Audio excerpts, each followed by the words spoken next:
Okay, it looks like we are up and going. Give everybody a few minutes to jump in here and then we'll get started.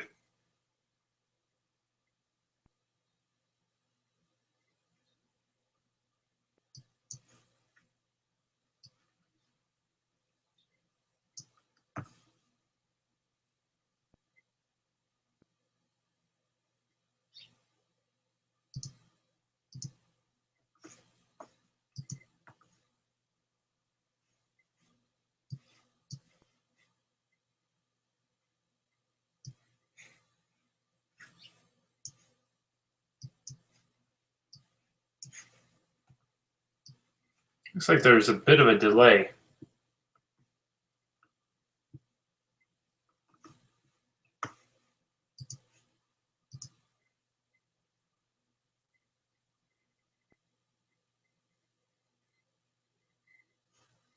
Nope, we gotta go now. Okay. So we give everybody 1 or 2 minutes to jump on and then we'll get started.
All right, guys, let's get this party started.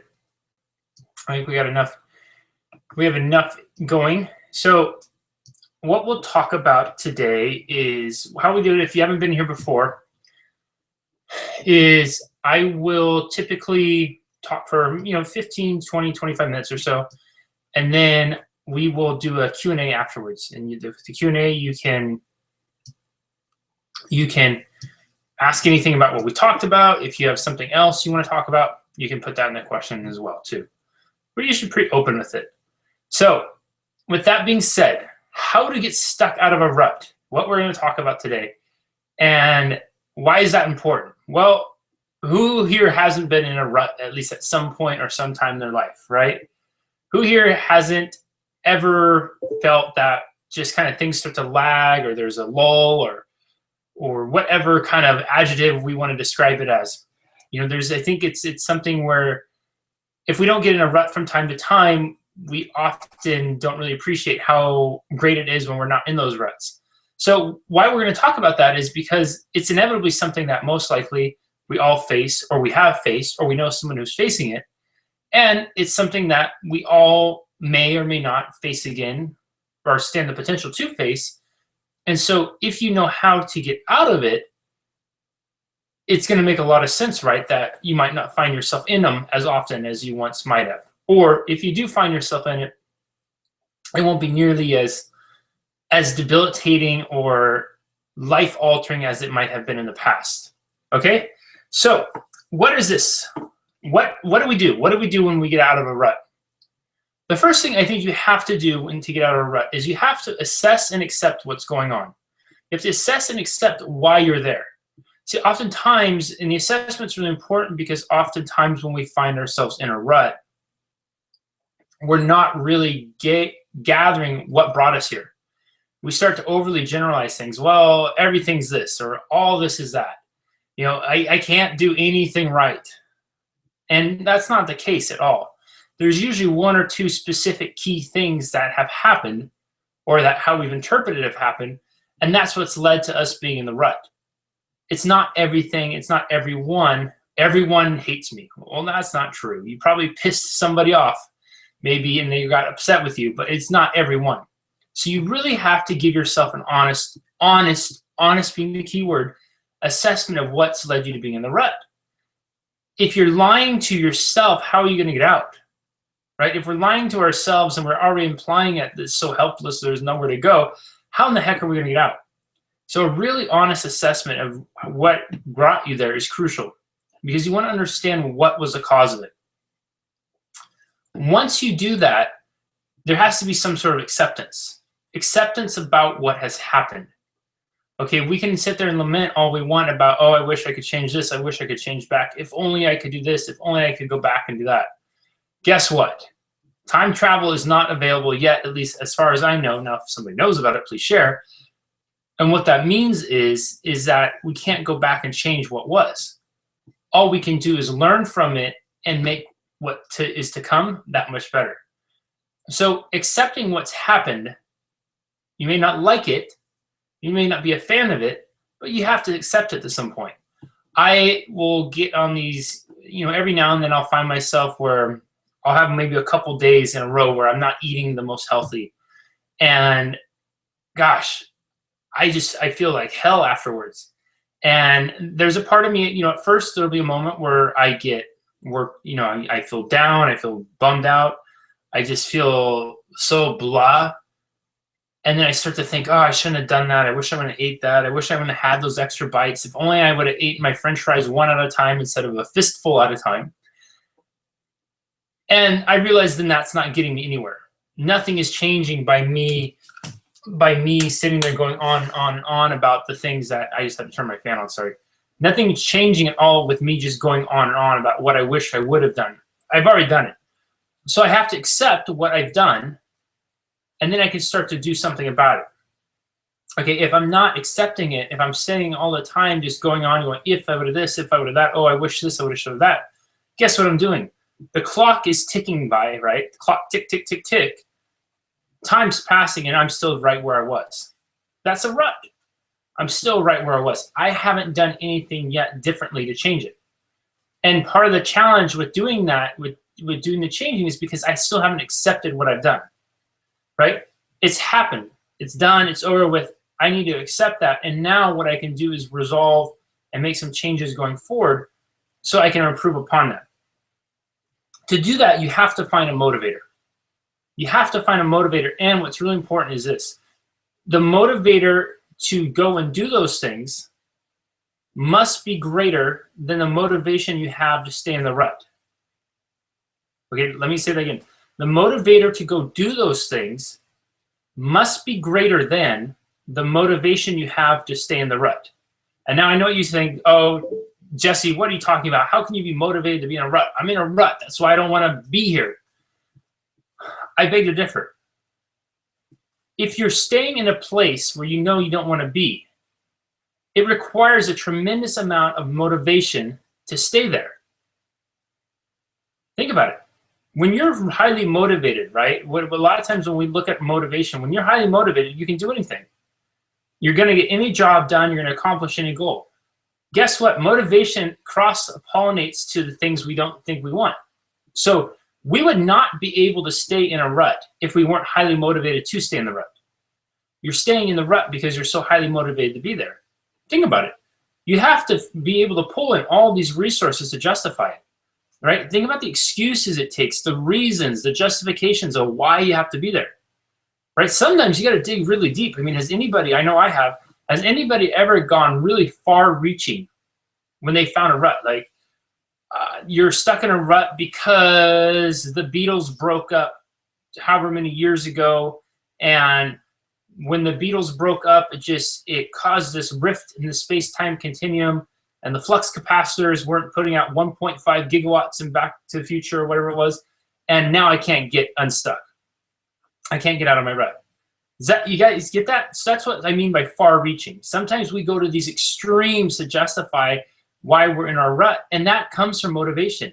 You got to be highly, highly motivated to be that creative, to come up with that kind of stuff. You have to. Now, if you weren't motivated to stay in the rut, guess what? You'd probably find yourself out of it a lot quicker. because you'd be able to start getting motivated to find the reasons to get out.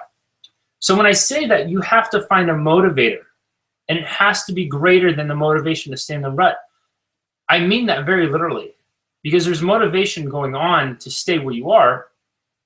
So it has to be something greater than that. It has to be something greater than that. When I have really long days with work and I just want to shut my eyes, or I just want to, lay my head down or not do things, that's me thinking about myself. And so my motivator I'll often think about is the people who I can help. I'll think about people, I'll imagine people out there who are just in need of help. And me, if I just suck it up and do the extra 15, 20 minutes, no matter how tired I am, I'll be able to reach them, right? That's the same thing, motivation for spending my Sunday, right? I take this time out on a Sunday, and I don't know who will show up. I don't know how many people are from where. And my motivation for doing it is to hopefully help somebody, hopefully impact somebody, hopefully impart something on someone that can make a positive difference in their life. So that's my motivator. And that motivation is greater for me than, sitting around in my pajamas, twirling my Cheerios while fantasizing about football. And those are all little plays on words I just made up right there. So you guys get what I'm saying with that, right? The motivation has to be more to go to where you want to go to get out of your rut than it to be to stay there. Other things that are really solid motivators for people: family, kids, a significant other, event in the near future, a deadline with work, some of those types of things are all fantastic motivators. Parents, if you have kids, kids are usually the best motivators, because there's a certain level of compassion and love and sense of responsibility for most parents that will supersede a lot of things when it comes to their kids. And so what that looks like is you have to start thinking in terms of, if you stay in your rut, how is it going to affect your kids? See, when we're in a rut, it's very selfish, because it's all about me, me, me, me, me, right? My problems, my this, my that. It's all about me, me, me, me. To get out of the rut, it has to not be about you so much. I mean, it can be. You can be definitely motivated, but more external motivation is often greater, right? What did I say for myself? I think about all the people that I could help, the lives I could touch. And that's not me thinking about me. It's me thinking about how I could serve other people, and that's going to be motivation. With parents, if you have kids, I guess you would have kids if you're a parent, your kids can be a great motivator. If you don't have kids, friends, family, your dog, your pet, your potential of how you can reach or impact other people, strangers at work, whatever that is, those are all excellent examples of motivators. So again, your motivation to get out of the rut has to be something greater than the motivation you use to stay in the rut. All right? So we got our motivator. We've assessed and accepted. We got our motivator. Now what do? This is when it comes time to take action. You have to take action, okay? If you're sitting here, any of you who have been on videos of mine before or anything like that, oftentimes I will end saying, you got to take action. You got to go put this into practice. Otherwise, it's just a little rah-rah speech, right? It's nice and all, and you can say, oh, that was pretty funny how you talked about fantasizing on football and twirling Cheerios. And it's only going to ever be funny unless you put action behind it. I'm grateful that you guys appreciate my humor, that you laugh, you think it's a giggly time. And more importantly, what I get really jazzed about is when I get the emails from people that say, Jesse, you're really funny, and what you said was so helpful. I took what you said, put action behind it, and da-da-da happened. The ones that say you're really funny, that's cool and all. And I appreciate you guys saying that, but the ones that really get to me here are the ones where you're actually putting action behind it. Action is going to be, and when I say action, that means doing something to move towards what you want. Okay, moving towards what you want. So you have your motivator, you've assessed and accepted, you got your motivator. You know what you need to do, and now you're doing something towards it, right? I woke up this morning, I think I woke up probably 2:30, maybe 2:45 this morning, and I wasn't really tired anymore. I kind of, laid there for a little bit, and I had that blah feeling from eating just Cheetos and gosh, I didn't know what else. Cheetos, some chocolate, and some other junk food over the last 2 days, and then having probably one too many beers a couple days before with some friends, and I had that, you ever get that just like toxic feeling, and I was sitting there thinking, okay, I know I came in and started working, and my brain, I just had kind of that brain fog going on, and it's probably 3:30 in the morning at this point.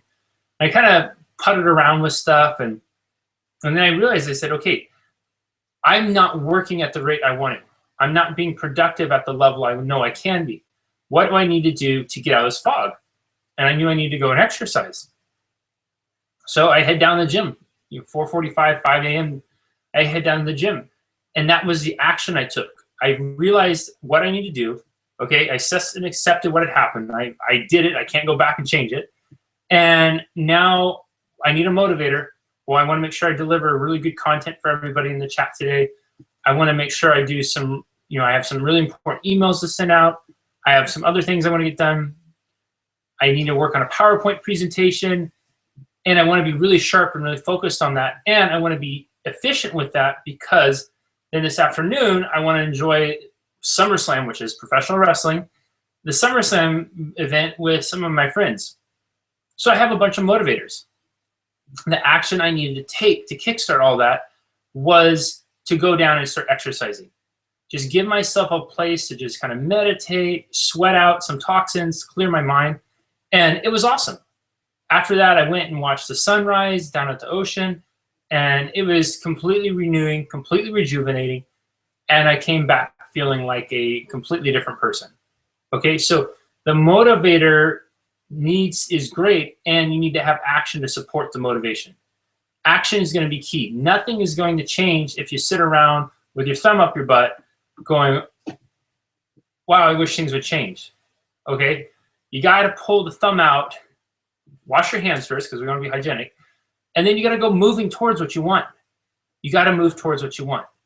If you don't, nothing is going to change, and you'll find yourself in more of a rut, because you'll realize that you were just motivated, and then you didn't do anything with that motivation. And so then you're going to be back to step one, where you have to reassess and reaccept what's now happened, try to find new motivation, and then take action. Okay? So step one, assess and accept. 2, find a motivator that's greater motivation than the motivation you have to stay where you are. 3, take action. Number 4, right? Almost everything I always talk with you guys about is the last step of any process is accountability. Whether it's accountability to yourself, it's accountability to a friend, a family member, a coworker, whatever it is, accountability is unbelievable. And the reason is, and okay, let me back up. I mentioned accountability to self, and I think that can be effective to an extent. Also, oftentimes we will let ourselves down more than we will let down somebody else. So if you're going to do accountability with yourself, I encourage you to find at least one other person to be accountable to externally. Whether that's a friend, a family member, somebody in a group, whatever it is, finding that extra accountability buddy is really, really crucial to success. Because what you can do is you can just check in with them. Tell them, hey, this is what I want to work towards. This is what I want to accomplish. This is my goal. And here's the thing. When you talk with whoever you're being accountable with, tell them what they can do to help you be accountable. Don't just say, this is what I want to do, and that's it. Okay, that's great and all. Now they know that, and they can give you a high five when you finish it. But give them something to go on. Just say, hey, it would be great if you could check in on me every Monday and Wednesday and see how I'm doing. Or it would be awesome if I can text you, every day at noon and let you know I'm doing this. I'm working towards this thing now. I'm taking action towards this thing. So enlist your accountability friend and give them some specific, tangible tools to work with so that they can really help you, really help you move forward, really help you do that. Okay? Accountability is key.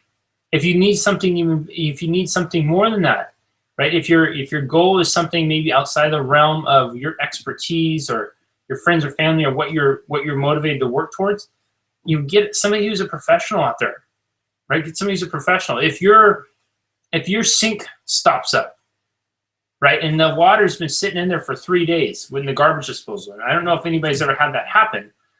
I certainly have, and I can't tell you how motivated I am to get the stuff out of there, okay? And I don't know the first thing about plumbing, and so I'm going to call the plumber because that's somebody who I know is going to be able to do the job, right? So my accountability in that situation might be to myself, or it might be to some friends or something like that. If I have friends coming over, I don't want them to have to smell the icky water. And so I look out for a professional, somebody who's going to be able to, who I can rely on, who's going to come there and is going to solve the problem. So you want to play with that with accountability, is find out who would be the most effective form of accountability for you. Who's going to be the one that's going to really help lead you to from where you are to where you want to be. And not necessarily lead, that's not maybe the best word, but to kind of help guide you, to help be there and support you, to give you the high five, the thumbs up at the end of the day. So just a quick recap, and then you guys can start asking questions. How to get stuck, how to get out of a rut, okay? How to get out of a rut. First and foremost, you have to assess and accept. You got to look at and figure out what really happened. And that means you got to boil down to the exact thing and not put in the generalizations. Everybody hates me. I can't do anything right. Well, that's not true. And get to the real cause of it. Once you figure out what the cause is, accept it. Accept that it's happened and that there's nothing you can do to go back and change from it. But what you can do is build from this point forward now and really take what you've done and turn it into something positive. Okay? It can become a new foundational piece for you going forward if you're willing to accept it. That you can't go back and change it. When we find ourselves stuck in a rut often is because we're so focused on trying to go back and change what we can't go back and change. This becomes literally the dog chasing his tail. The dog's going to twirl and twirl and twirl and twirl and twirl, and the tail's never getting caught. Unless the dog's been doing some sort of superpower yoga, or the dog has some extremely long tail. More often than not, though, the tail's not getting caught. The hamster stays on the wheel, and we will remain in our rut unless we're willing to accept that what's happened, and now we have to move towards something else. The way we move towards something else is we find the motivator. And again, the motivator has to be something that's a greater motivation than to stay stuck where we are, to stay in the rut. Because to be in a rut, you're highly motivated to be in a rut. I know it may not feel that way, but to find the reasons, the excuses, the justifications to stay in the rut, we got to be motivated. We're pulling motivation from somewhere. I cannot do anything right now because there is a potential of aliens attacking in the next 327 minutes, and I just, I'm paralyzed by fear. You got to be motivated to pull that up and then believe it, okay? And look somebody straight in the face and be able to tell them that that's the reason you're in your rut. Number 3, once we got our motivator, we got to take action. You got to have something that you're moving towards, whether that's picking up the phone and calling somebody, where it's getting up and going up and Googling what you need to Google, whether it is heading to the gym, or it's making that stride in your business, whether it's calling your significant other and apologizing, or setting up a date with them. Whatever it is, you got to take action towards that. Maybe it might be turning the TV off, or at the very least, you're turning off the news, which is just glorified reality TV pretty much, and you're turning on something more thought-provoking and stimulating, like Buffy the Vampire Slayer or professional wrestling. Not that I have any bias. And no, I'm not paid for, nor do I get endorsed or sponsored by either of those shows. I just have a special place in my heart. Okay? So you got to take action towards that. There has to be some action, forward movement. And lastly is accountability. Accountability is so crucial for success in anything. Whether it's getting out of a rut, whether it's earning 6-figure, 7-figure, 10-figure income, whether it is buying your own first home, or starting a new business, or working through challenges in a relationship, accountability is key, absolutely key. So get a friend, get a family member, make a deal with yourself. get a professional, whatever it is, find somebody to help hold you accountable and allow them to know what they can do to help and how you intend to utilize them as accountability. Hey, Jesse, it'd be really great if you can be my accountability buddy, and I'll text you every Monday and Thursday at noon to check in with you and let you know how I've done. Awesome. Great. Sounds like a plan. We can work with that. All right. Has this been helpful, everybody? What questions do you have? What have you learned? What feedback do you have from me? Let me hear it.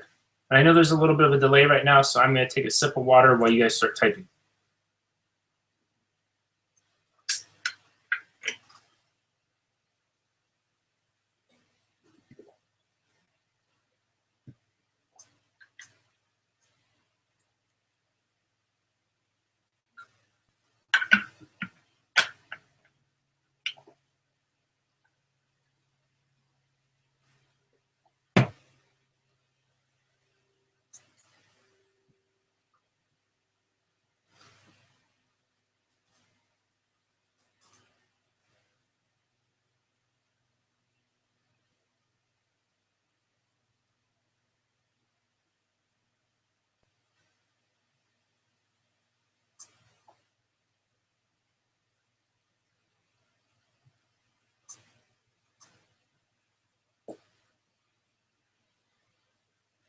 Questions.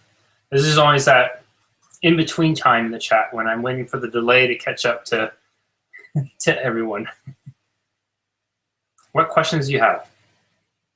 And again, it can be about the chat we just had. It could be about something else going on. Pretty open usually with questions. And if you don't have any questions, you can just write, that covered everything. I don't have any questions because I am going to go and take action and put what you just talked about into place. And oh, you know what? While you guys are typing up your questions too, quick 2 things I wanted to share with everybody. First and foremost, on Tuesday, this Tuesday, I'm going to begin the 6 weeks Ultimate Self-Love course. I hold this event twice a year. So the last group we did it with, it was an awesome group.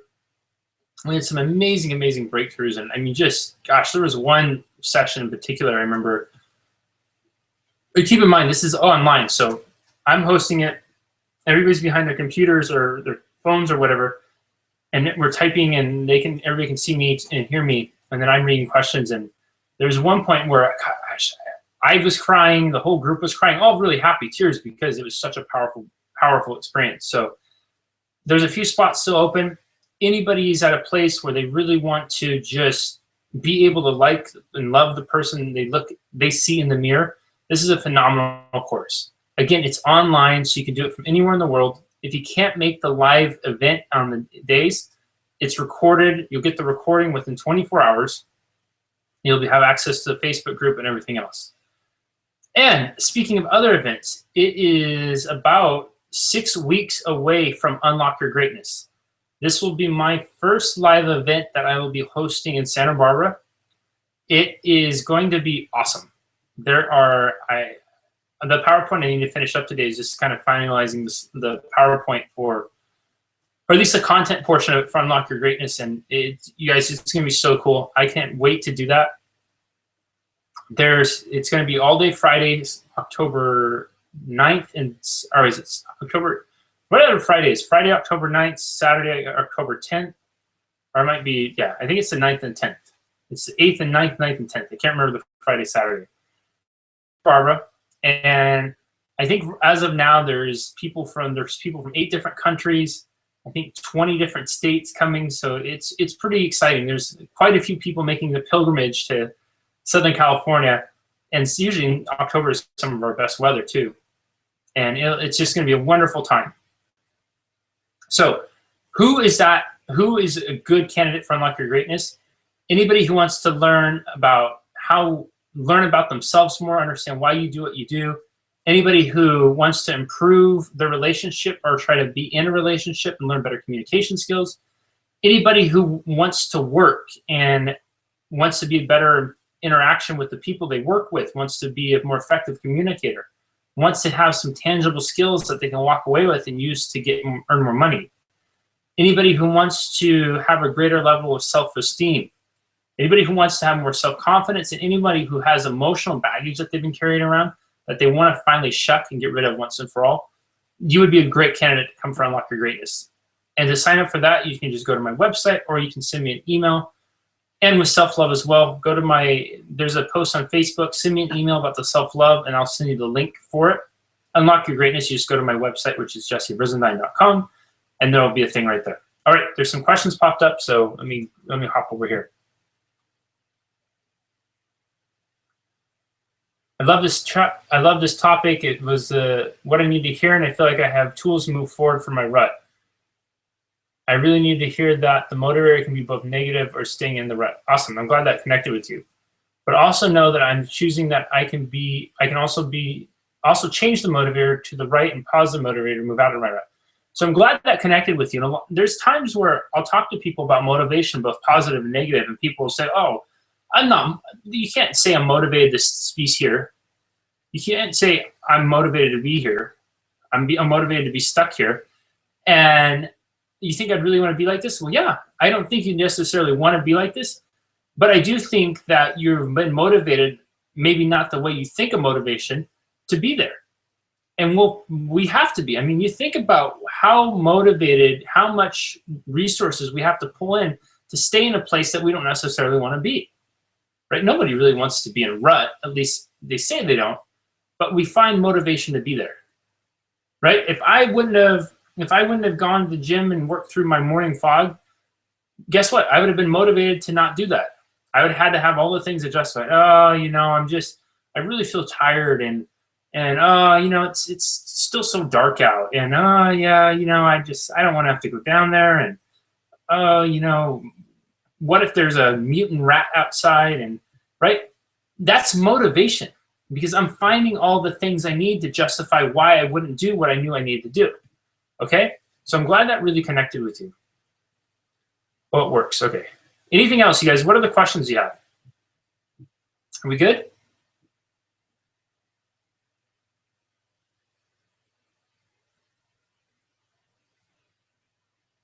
Great info. Always helpful to hear it again. The more I hear it, the more it sinks in.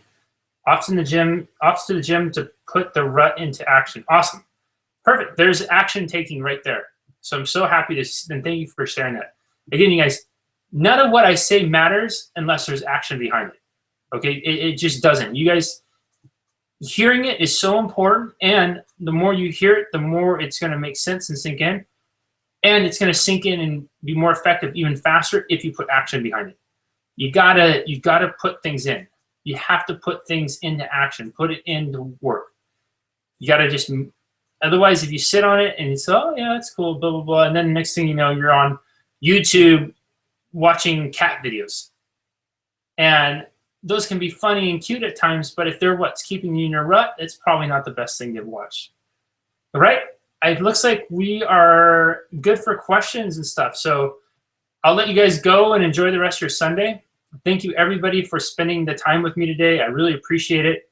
I hope you've all found value in this. If you have, please share it with your friends and family. Make sure, there's one question that popped up, so I'll answer that in a second. Make sure that if you didn't see the video before on Facebook, they changed the guidelines again about how you see content. So on my Your 1000 Challenge page, you have to make sure you click like, follow, and then you have to click see first. So there's 3 steps now to make sure you're not going to miss the stuff I post in the newsfeed. Be sure to check me out on all the other social media, Instagram, Twitter, and then Periscope, where I do the live ones. I think it's Jesse Brisendine or Jesse Briz on all of those. Is that all of them? Yeah. Oh, and here on YouTube, obviously. And then, again, self-love. If you're interested in the self-love course, shoot me an email. Unlock Your Greatness. It is going on in October. There's still some spots left. You just go to my website. You'll see a link right on there to hop on there and grab a ticket. Okay? I'm going to answer this last question, and then I'm going to answer this last question, and then I will let you guys go. Is it better to have a long-term motivator than a short motivator for some of the ruts you're in? For example, I have a few trips coming up, and my motivator used to be for the trips, but I realized I need long-term for being healthy. So do they, I'm not sure, I think that's supposed to say tailor to the rut you're in, if that makes sense. It depends. It totally depends on the person. Some people are going to be more motivated by long term. Some people are going to be motivated by short term. And some people are going to have a combination of the both. So what I recommend is playing with your motivator, seeing which one is more powerful for you, and then going with that. And here's the thing too. Motivation, long-term motivation might be effective for some things and less effective for other things. Short-term motivation might be more effective for some things and less effective for others. So I would play with it and then just try different ones on in different contexts and see what's most effective for you. The more you play with it, the more you experiment, I think the more you're going to find some really cool things that come with it. All right? Thanks, everybody. Have an awesome Sunday, and I look forward to doing this again next month. Take care.